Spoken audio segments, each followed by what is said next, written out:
शेवटचं असं आभार मानते.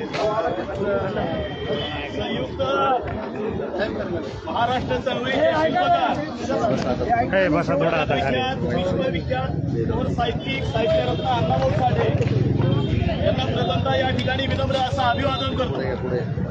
जनतेचे राजे छत्रपती शिवराय यांचा राज्याभिषेक दिन छत्रपती शिवराय यांनाही विनम्र असं अभिवादन करून भारतीय राज्यघटनेच्या शिल्पकार बोधिसत्व परमपूज्य डॉक्टर बाबासाहेब आंबेडकर यांनाही विनम्र असं अभिवादन करून डॉक्टर बाबासाहेब आंबेडकर यांचे राजकीय आणि वैचारिक गुरु महात्मा ज्योतिबा फुले यांनाही विनम्र असं अभिवादन करून महात्मा ज्योतिबा फुलेंचेही गुरु आद्य क्रांतिगुरु लवजी वस्ताद यांना पहिल्यांदा या ठिकाणी विनम्र असं अभिवादन करतो.